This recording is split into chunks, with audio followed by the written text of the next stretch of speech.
Hello students, KD the Mathuber channel में आपका एक बार फिर से स्वागत है। और आज हम बात करेंगे 10 एडवांटेज ऑफ एनईपी 2020 की।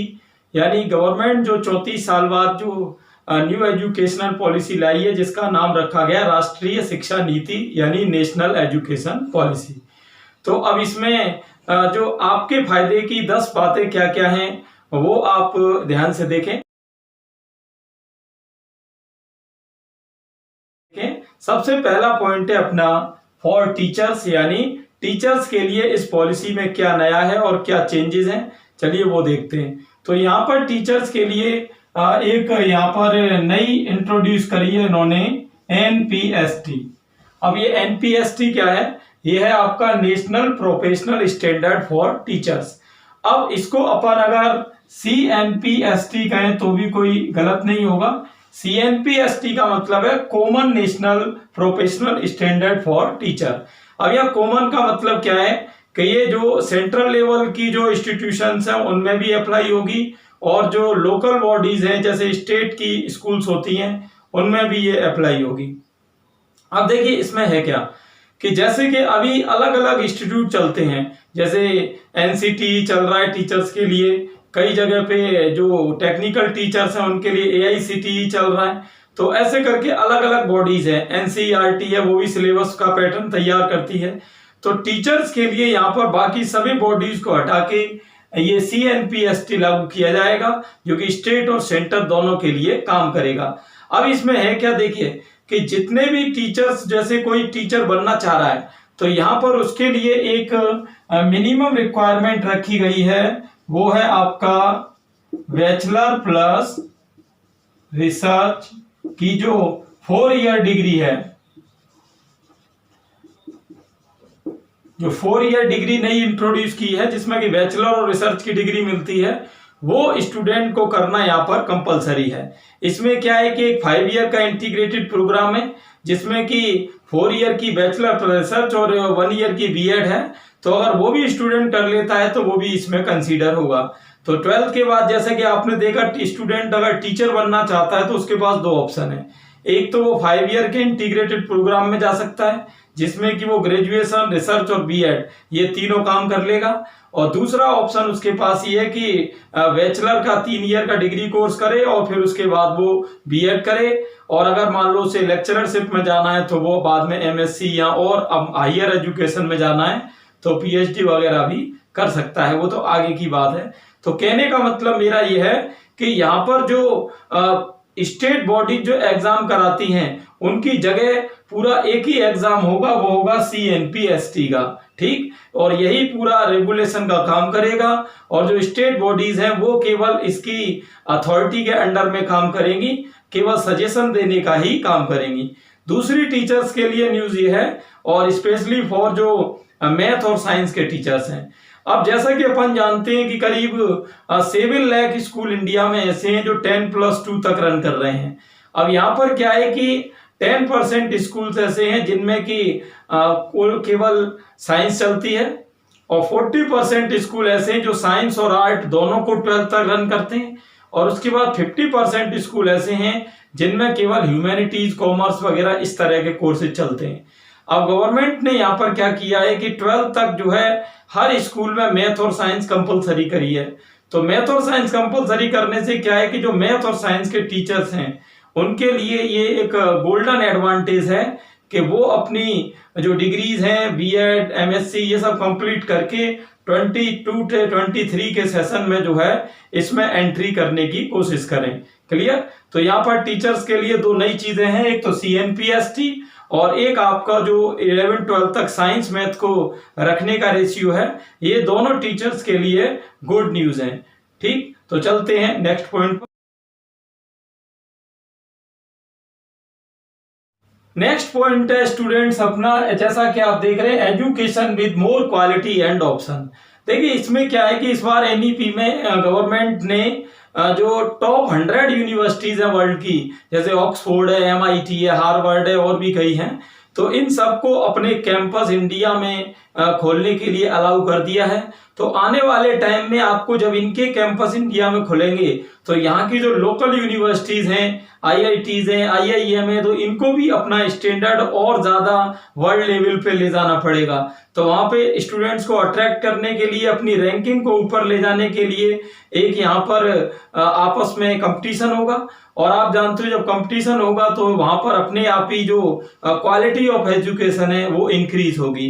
क्लियर? तो यहाँ पर एक नई चीज क्या है कि जैसे अभी क्वालिटी एजुकेशन को रेगुलेटर करने के लिए कई बॉडीज काम करती हैं, जैसे AICTE या UGC, तो इस तरह से तो इन सबको जो है अंडर में लाया जाएगा। यहाँ पर एक नया गवर्नमेंट ने लॉन्च किया है HECI।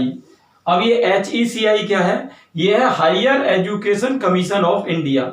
अब ये क्या करेगा? HECI ये मेनली 4 काम करेगा।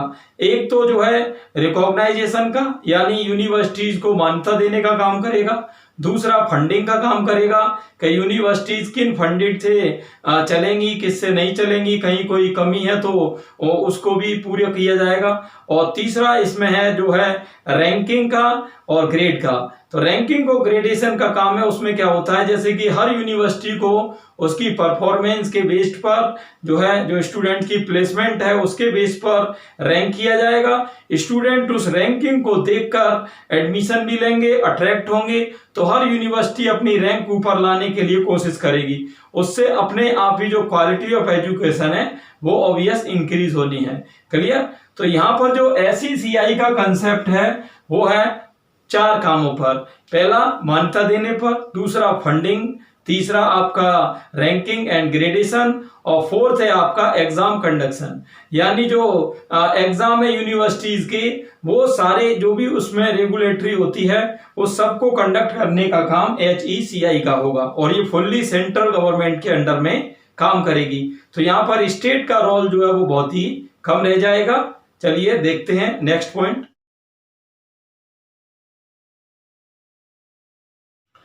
यहां पर स्टूडेंट नंबर 3 पर है optional entry exit policy. Optional entry exit policy क्या है? इसको जो है गवर्नमेंट ने 2 लेवल पर यहां लागू किया है। पहला है आपका आफ्टर 10th। अब ये आफ्टर 10th लेवल पे कैसे काम करेगी देखिए। जैसे कि मान लो 10th के बाद अब तक क्या होता था कि हर स्टूडेंट को 4 जो मशीनरी हैं उनमें फिट करने की कोशिश होती थी, जैसे humanities and art, commerce, AG and science, जिसमें आपका PCM और बायोलॉजी आ जाता है। तो यहां पर क्या है कि जैसे मान लो कोई स्टूडेंट है, अब वो फिजिक्स और मैथ तो उसको अच्छा लग रहा है, लेकिन मान लो वो जो है वो केमिस्ट्री पढ़ना नहीं चाह रहा, तो वहां पर अब क्या होगा कि पहले उसको केमिस्ट्री भी जबरदस्ती में पढ़नी पड़ती थी। क्लियर? जैसे मैं अपनी खुद की बात करूं तो मेरा मैथ फिजिक्स अच्छा था, लेकिन मैं जो है हिस्ट्री में बहुत बढ़िया था 10th तक, और आगे भी मेरा हिस्ट्री में काफी इंटरेस्ट था, लेकिन क्योंकि मुझे PCM लेनी थी तो हिस्ट्री छोड़नी पड़ी। तो इसमें क्या है कि अब ऐसा नहीं है, ये काफी टाइम बाद जो है ये बदलाव आया है और ये बहुत ही अच्छा मूव है। अगर ये 90s में होता तो मैं भी 100% इसी में जाता।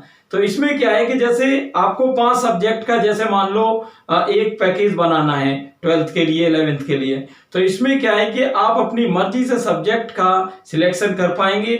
इसमें कोई ये नहीं रहेगा कि भाई आपको PCM ही पढ़ना है, आप फिजिक्स केमिस्ट्री के साथ हिस्ट्री, पॉलिटिकल, इस तरह के सब्जेक्ट भी ले सकते हैं। तो यहाँ पर फुल्ली ऑप्शनल है। एक दूसरा अच्छा मूव क्या है, जैसे मान लो 11th है, अब 11th में मान लो किसी स्टूडेंट ने सपोज करो कि जैसे फिजिक्स, केमिस्ट्री और हिस्ट्री ले ली, क्लियर, या मान लो उसने PCM भी ले लिया, तो वो क्या है कि मान लो अगर 11th क्लास से 12th क्लास में आता है और वहां पर उसको कोई सब्जेक्ट चेंज करने का ऑप्शन रहता है तो वो भी उसके लिए मौजूद है। यानी पूरा एंट्री एग्जिट पॉलिसी फुल्ली रूप से है। तो अगर वो 11th के बाद भी 12th में सब्जेक्ट चेंज करना चाहे तो उसको पूरी तरह से छूट मिलेगी। दूसरी ये पॉलिसी काम करेगी, इसका दूसरा लेवल है ग्रेजुएशन लेवल। अब इसमें क्या है, ग्रेजुएशन लेवल को भी फुल्ली ऑब्जेक्टिव रखा गया है। जैसे मान लो कि किसी ने PSC पार्ट 1 में एडमिशन ले लिया, अब उसे मान लो आगे PCM में इंटरेस्ट नहीं है या वो किसी भी कारण से उसमें ग्रो नहीं कर पा रहा है, तो अब तक क्या होता था कि जैसे मान लो अगर मैं हूं, मैंने बीएससी पार्ट 1 में एडमिशन ले लिया, अब मेरा बीएससी में इंटरेस्ट नहीं है, तो अगर मान लो मुझे फिर बीए करनी है, बीकॉम करनी है, तो फिर मैं क्या था कि पहले बिल्कुल जीरो से ही शुरू करूंगा, जैसे बीए पार्ट 1 से ही फिर मुझे स्टार्ट करना पड़ेगा। लेकिन इस सिस्टम में क्या है, जैसे आपने बीएससी पार्ट 1 कर ली, आपको फिर बीएससी से क्विट करना है, तो वहां पर क्या है कि आप बीए पार्ट 2 में एडमिशन ले सकते हो, यानी बीए पार्ट 1 आपको करने की जरूरत नहीं है। क्लियर? तो आगे की डिग्री जो है वो आप इससे कंसीडर कर सकते हो। तो ये एक बहुत ही ग्रेट मूव है, क्योंकि मान लो पहले क्या होता था कि स्टूडेंट मान लो एक बार किसी स्ट्रीम में फंस गया, अब उसे आगे नहीं इंटरेस्ट है, फिर भी वो सोचता है क्योंकि मैंने 1 साल या 2 साल इस पे खराब कर दिए हैं, तो फिर मुझे अब ये डिग्री कंप्लीट करनी है, तो फिर उस एजुकेशन का कोई मतलब नहीं रह जाता जो विदाउट इंटरेस्ट से की जाए, क्योंकि उसमें जाके वो आगे कंपटीशन में भी नहीं पास आउट हो पाएगा और वो डिग्री उसकी एक टाइम पास बन जाएगी। तो यहाँ पर क्या है कि जब वो स्ट्रीम को चेंज करेगा तो पूरा अपना इंटरेस्ट से चेंज करेगा, तो वो कंपटीशन में भी अच्छा कर पाएगा और उस डिग्री में भी अच्छा कर पाएगा। तो मेरे हिसाब से ये बहुत ही अच्छा मूव है। तो और इसमें भी क्या है कि 4 कोर्स इंट्रोड्यूस किए गए हैं, जैसे 1 ईयर का प्रोग्राम है ग्रेजुएशन का, उसमें आपको सर्टिफिकेट मिलेगा, 2 ईयर में आपको डिप्लोमा मिलेगा, 3 ईयर आप कंप्लीट करते हैं तो बैचलर डिग्री मिलेगी, 4th ईयर आप कंप्लीट करते हैं तो बैचलर प्लस रिसर्च मिलेगी, जो कि आगे चल के आपको पीएचडी करने में हेल्प मिलेगी। क्योंकि आपको पता है कि अब इस पॉलिसी में पीएचडी वही कर पाएगा जिसने 4 ईयर का जो प्रोग्राम है बैचलर प्लस रिसर्च का वो पहले कंप्लीट किया है। अब बैचलर प्लस रिसर्च करने में क्या है कि 2 फायदे हैं। अगर इसके बाद आप पीजी करते हो, एमएससी करते हो, तो वो भी आपको 1 साल की करनी पड़ेगी, पहले ये 2 साल की थी, और प्लस इसमें आपको पीएचडी का भी फायदा मिलेगा। तो मेरे हिसाब से इसमें अब हर स्टूडेंट को 4 ईयर का ऑप्शन ही इसमें सेलेक्ट करना चाहिए, है ना। पहले के जो 3 ईयर के प्रोग्राम थे वो अब ज्यादा काम के नहीं है। तो चलते हैं नेक्स्ट पॉइंट पर। 4th एडवांटेज है स्टूडेंट इसमें, जैसा कि आप बोर्ड पर देख रहे हैं, practice and practical based syllabus. देखिए अब तक क्या था, जो सिलेबस था वो कुछ इस तरह का था जिसमें कि आपको रट्टा मारना पड़ता था, यानी अपने को भले ही उस टॉपिक में कुछ समझ में नहीं आ रहा है, अपन सोचते थे बस इसको रट लो, एग्जाम में लिख के आ जाओ, परसेंटेज बन जाएगी। स्टूडेंट्स और गार्जियंस भी क्या सोचते हैं कि अभी इसने मेमोरी तो अभी तो कर ली, इसने याद तो कर लिया, लेकिन इसको एग्जाम में भी वो लिख के आ पाएगा कि नहीं आ पाएगा। जैसे मान लो आपने पूरी एप्लीकेशन लिखी और लास्ट में आप योर ओबीडियंटली लिखना भूल गए मेमोरी की वजह से, तो उसमें मार्क्स आपके कट जाते हैं। इसमें क्या मोस्टली एग्जाम की डिजाइनिंग कुछ इस तरह की जाएगी जिसमें कि स्टूडेंट जैसे कि एक प्रैक्टिस बेस्ड जो क्वेश्चन है, जो प्रैक्टिकली क्वेश्चन है, इसमें आईक्यू लेवल पूरा देखा जा सके। इसमें रटने की कैपेसिटी पर जोर नहीं होगा, बल्कि उसके जो आईक्यू लेवल है वो उसका बढ़िया हो, उसकी जो रीजनिंग पावर है वो बढ़े। जो जैसे कि इसमें क्या है कि जैसे आपने देखा कि मैंने इसके पहले वीडियो में बताया था कि क्लास 3 to 6 के लिए अब जो है एक यहाँ पर नर्सरी, प्री नर्सरी, इस तरह के कोर्सेज का है। तो पहले इसमें क्या था, केवल प्ले मेथड और इन पे जोर दिया जाता था, लेकिन अब जो स्टार्टिंग की क्लास है अप टू 5, उसमें जो मेन जो फोकस रखा गया है वो रखा गया है मैथ और रीजनिंग पर, यानी बच्चे की जो क्वांटिटेटिव एप्टीट्यूड है वो इंक्रीज हो, उसकी रीजनिंग पावर बढ़े, जिससे कि उसमें तर्क शक्ति का डेवलपमेंट हो, है ना। तो ये एक बहुत ही ग्रेट मूव है, यानी अब जो है केवल एक लैंग्वेज बेस्ड और मेमोरी बेस्ड जो प्रोग्राम था उसको हटा के पूरा एक logical and reasoning aptitude develop करने की यहां पर कोशिश है। तो चलते हैं नेक्स्ट पॉइंट पर। नंबर 5 पॉइंट है स्टूडेंट इसमें मोर इन्वेस्टमेंट ऑन एजुकेशन। देखिए अब तक क्या था कि जो भी गवर्नमेंट थी उसमें जीडीपी का जो टारगेट था वो 3 to 3.5% रहता था, लेकिन अब इसमें गवर्नमेंट ने डिसाइड किया है कि गवर्नमेंट 22 से 23 के बजट में यहाँ पर 6% से स्टार्टिंग करेगी, आगे चल के ये और भी इंक्रीज हो सकता है आउटपुट्स को देखते हुए। तो ये अभी एक अच्छा मूव है, क्योंकि आपको पता है कि जैसे कई रूरल एरियाज में मैंने देखा है कि रूम्स नहीं है, फैकल्टीज नहीं है वहां पर। अब बच्चा पढ़ना चाहता है लेकिन वहां पर कोई सुविधाएं नहीं है। तो ये सबको ध्यान में रखते हुए गवर्नमेंट ने जो जीडीपी का अब 3 से बढ़ा के 6% किया है, तो आप सोच सकते हो कि ये कितना बड़ा बजट इसमें एजुकेशन में आने वाला है। और आप जानते हो एजुकेशन एक ब्राइट इंडिया का फ्यूचर है। तो यहाँ पर क्या है कि इसमें अगर बजट ज्यादा रहेगा तो अपने आप बाकी चीजें इससे रिलेट होके अपने आप ही ग्रो करेंगी, क्योंकि बाकी चीजों का कोरिलेशन सीधे सीधे एजुकेशन से।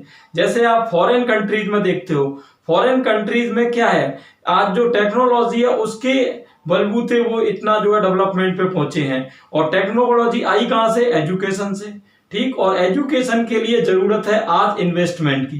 तो गवर्नमेंट ने इसको लेट ही सही लेकिन एक सही मूव लिया है। तो यहाँ पर एक मोर इन्वेस्टमेंट ऑन एजुकेशन की जो पॉलिसी है वो लाई गई है। तो चलिए नेक्स्ट पॉइंट पर। तो नंबर 6 पॉइंट है स्टूडेंट्स लैंग्वेज का। अब देखिए इसमें क्या है, 3 लैंग्वेज फॉर्मूला गवर्नमेंट ने इंट्रोड्यूस किया है।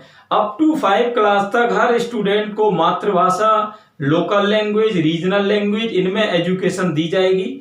अब यहाँ पर देखिए क्या है कि कई जो इसके आलोचक हैं शिक्षा नीति के, उनका ये भी कहना है कि भाई यहाँ पर जो है जैसे मान लो कोई स्टूडेंट है वो केरल में रहता है, अब उसने वहां पर मान लो 4th क्लास तक केरला में स्टडी करी है। अब अगर मान लो उसके पेरेंट्स का ट्रांसफर हो जाता है मान लो महाराष्ट्र में, अब महाराष्ट्र में क्या है कि रीजनल लैंग्वेज जो है मराठी है, तो वहां 5th क्लास में वो फिर मराठी को कैसे पढ़ पाएगा, है ना। तो ये अभी इसमें कुछ छोटे मोटे इश्यूज हैं, उनको मेरे हिसाब से आने वाले टाइम में गवर्नमेंट इसमें भी थोड़ा ध्यान देगी। लेकिन यहाँ पर एक चीज और है कि ये कहीं भी इसमें नहीं लिखा गया है कि ये आपको बिल्कुल कंपलसरी है। इस लैंग्वेज वाले पोर्शन में क्या है कि जो अभी मैंने पॉइंट बताया उसको ध्यान में रखते हुए गवर्नमेंट ने एक अपना सजेशन दिया है और इसको 8th क्लास तक ले जाने का भी सजेशन है। यानी अगर स्टेट गवर्नमेंट चाहे तो इस जो 3 लैंग्वेज फॉर्मूला है, मातृभाषा और जो लोकल लैंग्वेज है वहां की, और जो इसकी रीजनल लैंग्वेज है जो पूरे स्टेट में काम करती है, वो इनको जो है वो आप चाहे तो 8th क्लास तक भी अप्लाई कर सकते हैं। लेकिन 6, 7, 8 में कोई जरूरी नहीं है। और अब रही बात इंग्लिश के कंसेंट की, कई लोग कह रहे हैं कि भाई इसमें इंग्लिश का क्या होगा। इंग्लिश तो आज एक इंटरनेशनल लैंग्वेज है, ग्लोबल कम्युनिकेशन के लिए सबसे ज्यादा जो हेल्प है वो किसमें आती है, वो इंग्लिश में ही आती है। जैसे आपको जितनी भी आप देख लो जो फॉरेन राइटर्स की आपको बुक मिलेंगी, किसी भी सब्जेक्ट पे आपको एडवांस रिसर्च की कोई बुक पढ़नी है वो इंग्लिश में होती है। जैसे कि आप देखते हो कि चाइना या जो और कंट्रीज हैं चाइना के आसपास के, वो अभी इंडिया से फॉरेन में जाके compete क्यों नहीं कर पाते, उसका रीजन एक इंग्लिश ही है। क्योंकि आप जानते हो इन कंट्रीज में जो है इंग्लिश इंडिया से थोड़ा सा कम ही बोली जाती है। जैसे कि चाइना में मोस्टली उनकी चाइनीज लैंग्वेज पर फोकस किया जाता है, तो वहां पर इंडिया का स्टूडेंट जो इंजीनियरिंग डॉक्टरी करके वो फॉरेन में जाता है, अमेरिका, इंग्लैंड जैसे कंट्रीज में जाता है, तो वो वहां पर एक लैंग्वेज की उसको इतनी प्रॉब्लम नहीं आती है। क्योंकि आप जानते हो यहाँ इंग्लिश मीडियम स्कूल भी बहुत ही ज्यादा नंबर्स में और बहुत तेजी से ग्रो हुए हैं, तो इसलिए ये कोई प्रॉब्लम नहीं है। अब इसमें क्या है कि गवर्नमेंट ने क्या किया है कि आप इंग्लिश को किसी भी स्टेज पे एक सब्जेक्ट के रूप में पढ़ सकते हैं, कोई दिक्कत नहीं है। और क्लास 9 से आप और भी किसी विदेशी भाषा का भी सिलेक्शन कर सकते हैं, जैसे फ्रेंच, रशियन, चाइनीज, जो भी आपको जैसा भी आपको अपना ऑब्जेक्ट लगता है आगे के हिसाब से उसमें। क्लियर? यानी फॉरेन लैंग्वेज जो है 8th क्लास से पहले इंट्रोड्यूस नहीं की जाएगी बच्चों के सामने, उसको 9 से ही फॉरेन लैंग्वेज का ऑप्शन मिलेगा। क्लियर? तो चलते हैं यहाँ पर नेक्स्ट पॉइंट। तो नंबर 7 पर पॉइंट है हमारा एंटी डेविएशन पॉलिसी। अब ये देखिए एंटी डेविएशन का क्या मतलब है। एंटी डेविएशन का मतलब है कि इसको कई लोग एंटी डेमोक्रेटिक भी कह रहे हैं। जैसे कि पिछले दिनों में एक सीपीआईएम का कंसेंट आया था कि भाई इसमें स्टेट को तो कोई रोल ही नहीं दिया गया है, सारा जो है स्टेट के ऊपर एक पॉलिसी को थोपने की कोशिश करी गई है। लेकिन इसमें ऐसा नहीं है। पहले क्या था, देखिए सेंटर कोई पॉलिसी बनाता था, स्टेट उसको अपने अपने पॉलिटिकल फायदे के हिसाब से उसको तोड़ मरोड़ लेते थे। तो सेंट्रल जो पॉलिसी बनाएगा उसमें कुछ में तो कुछ पॉइंट में तो एक सजेशन लिया जाएगा, लेकिन जो है जो 90% जो इसमें केसेस हैं उसमें सेंटर की जो पॉलिसीज हैं वही काम करेंगी। क्योंकि हर में जैसे आपने को मैंने बताया कि हर इवेंट के लिए एक अलग रेगुलेटरी बॉडी बनाई जाएगी जो कि स्टेट की बॉडी जितनी भी है उसको रिपोर्ट करेंगी। तो यहाँ पर एक अच्छा मूव है, क्योंकि जैसे आपने देखा, जैसे मान लो कोई टीचर है, वो राजस्थान में मान लो उसने तैयारी करी किसी जैसे मैथ लेक्चरर की, अब मान लो जॉब निकलती, जैसे महाराष्ट्र में लेक्चरर की जॉब निकली, तो आप देखते हो वहां सिलेबस पूरा चेंज होता है, पैटर्न एग्जाम का पूरा चेंज होता है। तो एक स्टूडेंट जो है उसमें अपने आप को फिट नहीं कर पाता और उसके चांसेस जो है थोड़े से कम हो जाते हैं। तो जैसे मान लो कोई 3 साल बाद जैसे कोई रिक्रूटमेंट आई, तो वो उसी पे डिपेंड रहेगा कि भाई मेरे स्टेट में जब रिक्रूटमेंट आएगी तब मैं उसको क्लियर करूंगा। लेकिन अब क्योंकि जब सब में मान लो इक्वलिटी रहेगी, तो इक्वलिटी रहने से क्या है कि स्टूडेंट को वेट नहीं करना है। जैसे मान लो मैंने एमएससी बीएड कर ली, मैं अब लेक्चररशिप के लिए क्वालिफाई हूं, तो मुझे क्या है कि मैं कोई यही नहीं कि अपने स्टेट पर ही जो है वहां पर रिलाई करूंगा कि जब कोई रिक्रूटमेंट आएगी तब मैं भरूंगा, प्रिपरेशन करूंगा, कब ज्वाइनिंग होगी, है ना। और आपको पता है टीचर्स की ज्वाइनिंग में 4-4, 5-5 साल भी लग जाते हैं। तो अब क्या है कि जो इंटेलिजेंट स्टूडेंट है उसको वेट एंड वॉच की जरूरत नहीं है। अगर उस पर कमांड है सब्जेक्ट पे, तो वो किसी भी स्टेट में जाके अप्लाई करेगा और वहां अपनी जॉब आराम से ले सकता है। तो कहने का मतलब यहाँ पर इंटेलिजेंट स्टूडेंट को रोकने की कोई बात नहीं है। और दूसरी चीज यहाँ पर देखिए क्या है कि जैसे कि पीपीपी मॉडल एक लाया गया है, तो पीपीपी मॉडल में क्या है कि प्राइवेट यूनिवर्सिटीज भी वो अच्छे स्टैंडर्ड की हैं, उनको भी पूरी स्वायत्तता यहाँ दी जाएगी, वो अपने कोर्सेज चला सकती हैं, वो अपनी डिग्री प्रोवाइड कर सकती हैं। तो इससे भी काफी जॉब्स बढ़ेंगे। और मैंने इसी वीडियो में पहले बताया आपको कि 100 यूनिवर्सिटी जो वर्ल्ड की हैं उनको भी यहाँ पर मौका दिया गया कैंपस खोलने का। भाई अब तक देखिए क्या होता था कि पहले भी, जैसे अभी भी आज की तारीख में भी अगर हम बात करें, तो 165 यूनिवर्सिटी जो हैं वो वर्ल्ड की ऐसी हैं जो इंडिया में अपने प्रोग्राम दूसरी यूनिवर्सिटीज के थ्रू रन करवाती हैं, है ना, और वो उनके कोऑर्डिनेशन में काम करती हैं। लेकिन अब क्या है कि उनको, लेकिन पहले क्या है कि कैंपस खोलने की परमिशन नहीं थी। पहले 2010 में कांग्रेस ने एक एफडीआई का इसमें रूल लाया था, लेकिन उसका अपोजिशन ने जो है यहाँ पर विरोध किया था, इस वजह से वो अप्लाई नहीं हो पाई थी। लेकिन ये पॉलिसी अब बीजेपी लेकर आई है और मेरे हिसाब से यहाँ इम्प्लीमेंटेशन में कोई खास प्रॉब्लम नहीं आने वाली है। तो मेरा कहने का मतलब है जो 100 यूनिवर्सिटीज वो आएंगी, प्राइवेट यूनिवर्सिटीज भी बढ़ेंगी, और जो अभी स्ट्रक्चर है वो तो रहने वाला है ही है क्योंकि पॉपुलेशन है। तो कहने का मतलब जो एम्प्लॉयमेंट के चांसेस हैं वो बढ़ेंगे। तो टीचर्स के लिए बहुत ही अच्छी ये पॉलिसी है, यानी आने वाले टाइम में जो एजुकेशन फील्ड है वो बहुत ज्यादा ग्रो करने वाला है ना। तो मेरा कहने का मतलब ये है कि जो स्टेट की यहाँ पर बार बार जो एक यहाँ पर अपनी पॉलिसीज को वो चेंज कर लेते, वो अब यहाँ पर ज्यादा अनावश्यक होने वाला नहीं है। तो चलते हैं नेक्स्ट पॉइंट पर। नेक्स्ट पॉइंट है स्टूडेंट्स हमारा 3 लेयर इवेल्युएशन। अब ये 3 लेयर इवेल्युएशन क्या है? देखिए पहले अब तक क्या था कि स्टूडेंट की जो इंटरनल असेसमेंट के मार्क्स थे, जो उसके सेशनल मार्क्स थे, वो क्या है कि केवल टीचर ही डिसाइड करता था कि बच्चे ने पूरे ईयर कैसा परफॉर्मेंस किया है और उसके हिसाब से उसकी मार्किंग ग्रेडेशन जो भी है वो की जाती थी। लेकिन अब यहाँ पर क्या है कि 3 लेयर में इवेल्युएशन होगी, जो सेल्फ असेसमेंट और क्लासमेट असेसमेंट और टीचर असेसमेंट, इनमें जो है यहाँ पर क्लासिफाइड इसको किया गया है।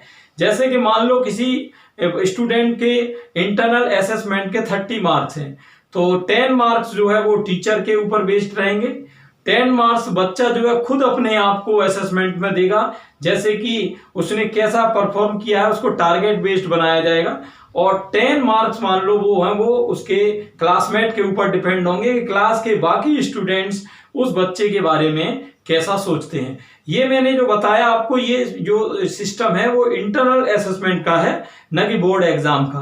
बोर्ड एग्जाम में तो जो तीनों ही इससे बाहर हैं, जो स्कूल टीचर भी है वो भी कुछ नहीं कर सकता है, बच्चा भी कुछ नहीं कर सकता, क्लासमेट भी कुछ नहीं कर सकते। उसमें तो जो आपने एग्जाम दिया उसकी कॉपी बाहर चेक होने वाली, वो एक अलग मैटर है। मैं जो यहाँ पर बात कर रहा हूँ वो बात कर रहा हूँ इंटरनल असेसमेंट की।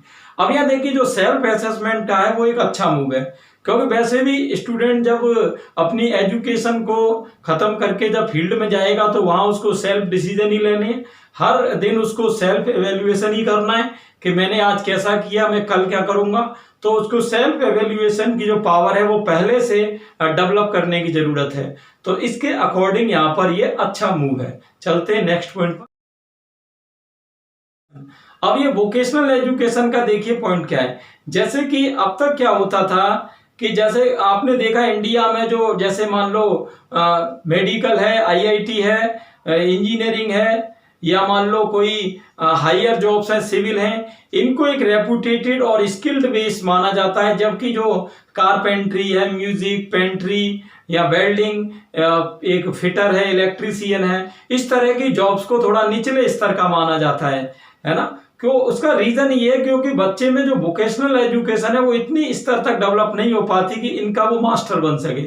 तो इसके लिए गवर्नमेंट ने क्या किया है कि क्लास 6 से ही हर 6 मंथ में एक 10 डेज का नो बैग पीरियड आएगा, जिसमें कि स्टूडेंट को उसके कैंप लगाए जाएंगे, जिसमें कि वो वेल्डिंग, फिटर, इलेक्ट्रीशियन अपनी इंटरेस्ट के हिसाब से वहां पर वो इन चीजों को सीख सकता है। और एक बार जब उसका इंटरेस्ट डेवलप हो जाएगा तो आगे चल के वहां पर क्या है कि 11th क्लास में क्या है कि इसको वो एक पूरा सब्जेक्ट के रूप में भी सिलेक्ट कर सकता है। वैसे तो ये 9th-10th में भी है, लेकिन 9th-10th में क्या है वो एडिशनल में ले सकता है इनको, लेकिन 11th-12th में एक पूरे सब्जेक्ट के रूप में उसको ले सकता है और आगे फिर उसी अपनी हिसाब से टारगेट बना सकता है। तो ये एक अच्छा मूव है। इससे क्या है कि जो इस तरह की जॉब्स है उनको भी एक रेपुटेशन में आने में हेल्प मिलेगी। चलते हैं नेक्स्ट पॉइंट पर। फॉर्मूला यहां काम करेगा एफपीएमएस सिस्टम पर। अब ये एफपीएमएस सिस्टम क्या है? एफपीएमएस का मतलब है यहां पर एफ का मतलब यहां पर है फाउंडेशन, पी का मतलब है यहां पर प्रीपैरेटरी, और एम का मतलब है यहां पर मिडिल, और एस का मतलब यहां पर सेकेंडरी। ठीक, तो जो फॉर्मूला है वो एफपीएमएस सिस्टम पे काम करेगा। अब स्टूडेंट क्या है देखिए, इसमें जो है जैसे फाउंडेशन है, इसको 2 पार्ट में क्लासिफाइड किया गया है, एक तो प्री फाउंडेशन और एक पोस्ट फाउंडेशन। प्री और पोस्ट क्या है यहां पर देखिए, प्री फाउंडेशन जो है वो क्लास जो आपका एज ग्रुप है वो 3 to 6 के लिए काम करेगा। इसमें प्री एनसी, एनसी इस तरह की क्लासेज जाएंगी, लेकिन यह एजुकेशन स्ट्रक्चर में थोड़ा चेंज है। अब तक क्या था, उसको ज्यादातर जो है इस क्लासों में होता क्या था कि जैसे कोई बच्चे को पोएम याद करा दी, कोई प्ले हो गया, इस तरह पे जोर था। लेकिन अब स्टूडेंट इसमें क्या है कि इनके साथ साथ बच्चे की जो रीजनिंग और क्वांटिटेटिव एप्टीट्यूड है, न्यूमेरिक पावर है, उसको बढ़ाने की कोशिश करी जाएगी, जिससे कि जब वो क्लास फर्स्ट में पहुंचे तो उसको जो है डिजिट, न्यूमेरिक, इन सब की चीजों की पूरी नॉलेज हो सके। तो यहाँ पर पूरा मैथमेटिकल और साइंटिफिक जो अप्रोच है उसको डेवलप करने की कोशिश करी गई है। तो यहाँ पर प्रीपैरेटरी में क्या है, इसमें क्लास आपकी जो रहेगी वो रहेगी 3 to 5, और यहाँ पर मिडिल के लिए यहाँ पर क्लास रहेगी आपकी 6, 7th एंड 8th, और आपकी सेकेंडरी की बात करें तो इसमें 9 to 12th क्लास रहेगी। ठीक है ना। तो यहां पर बात है, तो मैंने क्या क्या आपको बताया। एफपीएमएस फॉर्मूला काम करेगा। एफ का काम किसके लिए है? एफ आपका जो यहां पर है वो है क्लास एनसी से लेकर 2 तक। जो पी यानी प्रीपैरेटरी है वो आपका क्लास 3 to 5 यानी class 3rd, 4th and 5th। Middle है वो आपका 6, 7th, 8th, और जो सेकेंडरी है वो आपका 9, 10th, 11th, 12th। क्लियर। तो इसमें कई वर्ड हैं ऐसे जो कि कंफ्यूज करने वाले हैं, जैसे कि एनएसपी है। एनएसपी इन चारों क्लासों में काम करेगा। जो ये चारों मैंने आपको कैटेगरी बताई 5, 3, 3, 3, 4 and also higher education, graduation and PG level. तो ये एनएसपी क्या है? एनएसपी क्या है? एक नेशनल स्कॉलरशिप पोर्टल बनाया जाएगा, जिसमें कि क्लास 1 से लेके पीएचडी तक का स्टूडेंट को रजिस्टर करना होगा। उसमें उसका एज ग्रुप या जो भी उसकी हॉबीज हैं, जो भी कोर्सेज करना चाह रहा है वो, या वो कर रहा है कोर्सेज, उसके पेरेंट्स की जो फाइनेंशियल कंडीशन है वो क्या है, वो सब डेटा उसमें सेफ रहेगा। उसमें कोई फोर्जरी की गुंजाइश इसमें नहीं रहेगी, है ना। आप उसमें बाद में कोई ज्यादा मेजर चेंजेस नहीं कर सकते हैं, केवल इनकम के अलावा। तो यहाँ पर देखिए क्या है कि एक तो इससे क्या होगा कि ये पूरा आधार बेस्ड होगा, तो यहाँ पर कोई भी ये नहीं है कि स्कॉलरशिप कोई 2 स्टूडेंट को मिल सकती है, ऐसा बिल्कुल भी चांस खत्म हो जाएगा। दूसरा कि स्टूडेंट को अलग अलग यहाँ पर स्कॉलरशिप के लिए अलग अलग पोर्टल बने हुए हैं इस समय। स्टेट के लिए कोई अलग है, स्टेट में भी जो है 10 तरीके के स्कॉलरशिप होते हैं। यहाँ पर क्या है कि पूरा जो है एक उसके अंडर लाया जा रहा है इसको। आप अगर एनएसपी के पोर्टल पर जाएंगे तो आपको एक ही उसमें लिंक में पूरी जानकारी मिलेगी कि आप किस क्लास में हैं, उस क्लास के लिए कौन सी स्कॉलरशिप इस समय चल रही है, आप उसको ले सकते हैं या नहीं ले सकते हैं। एजुकेशन लोन का जो क्राइटेरिया है वो भी इसमें लिंक कराया जाएगा। तो मेरे हिसाब से एनएसपी एक अच्छा मूव है। एक मैंने आपको इस वीडियो में टेक्निकल पॉइंट बताया था, HECI, higher education commission of India. ये क्या है कि बाकी बॉडीज जो है हायर एजुकेशन की वो सब इसी के अंडर में काम करेंगी। यहाँ पर मैंने आपको बताया FPMS फॉर्मूला, ये भी एक नया फॉर्मूला है। क्लियर? तो मेरा कहने का मतलब यह है कि इसमें कई ऐसे ग्रेट मूव हैं जो आगे फ्यूचर में एजुकेशन को ग्रो करने के लिए काफी हेल्प करने वाले हैं। तो इसके जो जो फायदे थे वो मैंने सब आपको एक शॉर्ट टाइम में बताने की कोशिश की है। आपको वीडियो अच्छा लगा हो तो ज्यादा से ज्यादा स्टूडेंट्स को इसे शेयर करें। Thanks for watching.